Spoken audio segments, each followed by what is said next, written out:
Hey, welcome to my plucking tutorial. So first we're going to start off by getting us a white towel. You always want to be sure to get a white towel so that way you can see what you are doing. If you just go straight in, it'll be harder to see your knots and what you plucked and what you didn't pluck. So I would highly suggest you get your white towel. These are some of the other products that you will need, and here I'm just showing you how to pluck. You want to be careful not to put too much tension when you are plucking and keep it flat on the lace. Also, do not pull, try not to pull so hard, especially working with HD lace. This is the side you want your tweezers to be on when you are plucking. So I'm going to start off by parting my wig first. This was the middle part, so I always I always part my part so that way I don't pluck my part. So whether you are doing it on the right or the left, you want to always be sure to go ahead and part that out. That way you don't pluck in that area. And then I'm just going to hot comb it flat just so it looks, presentable as I am plucking.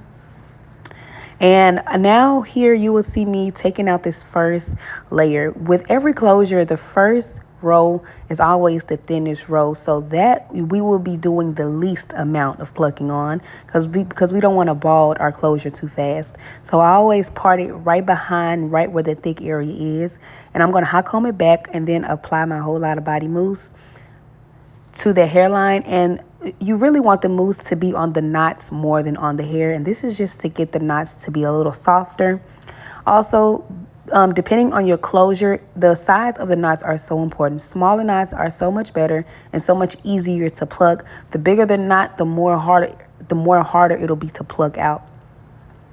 So here what you see me doing is I'm plucking behind the hairline, okay? I'm not plucking where that part is. I'm plucking behind the hairline, and I'm skipping each little section over because you don't want to pluck in the same spot too many times because it can cause balding as well. So here I'm just going to show you like the way I move my hand and everything. You may need to practice your hand forms and everything so that way you are holding the tweezers in a comfortable way. But this way works best for me. And as you see what I'm doing, I'm just plucking it very gently. I'm not really going into the detailed plucking yet. I'm just getting rid of some of the extra hair first before I go in with the second technique. And also be sure to comb as you go. That way you know what you plucked so you don't over pluck. And now I'm going to part it again, and I'm going to part another row out. I always go about three rows back, depending on how natural I want the closure to be. In this scenario, I only went back 3 rows, and then I applied more of my mousse. You don't need a lot, y'all. Just a little bit of mousse will go a long way. And here, this is where I'm going to really start plucking.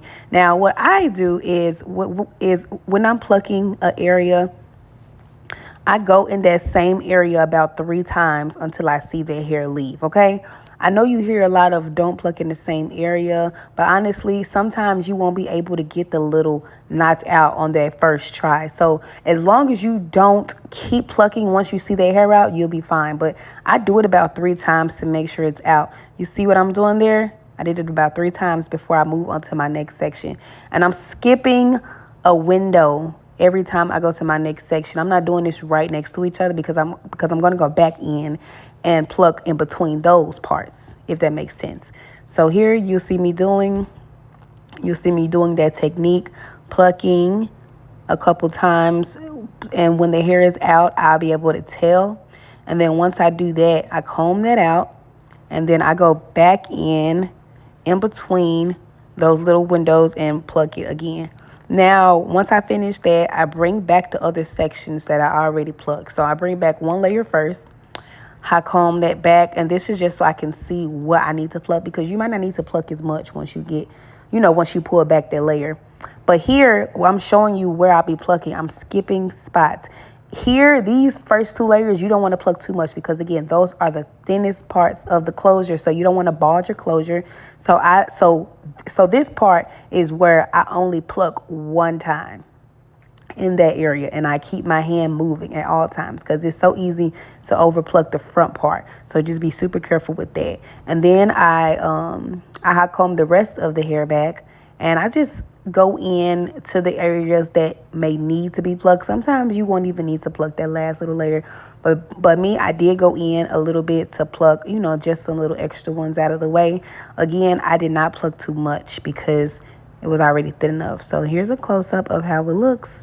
Now, this is definitely your preference or your client's preference. If they want a natural looking hairline, if they want more pluck for a more natural hairline or not. This is the difference though. Plucking makes a very big difference.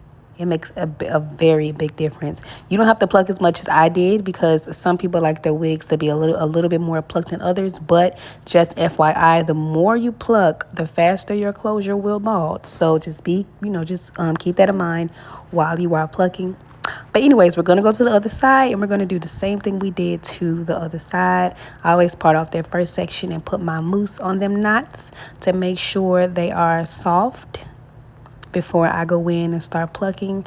And my first time around here, I'm just plucking the whole line, like no specific way, because I want to thin it out a little bit first before I go in with my method where I pluck in the same spot for about 3 times.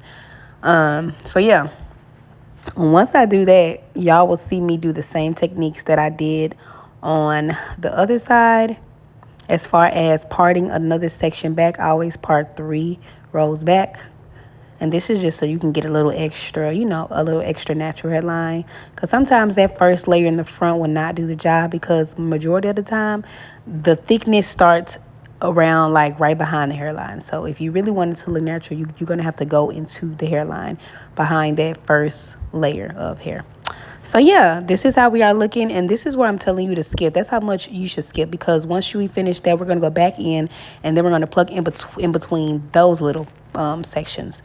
So yeah, you can slowly see it all coming together, and it definitely does take some time to learn also. And when you are just starting, go and get you a cheap closure from the beauty supply, or if you can get another one from a vendor, that's fine.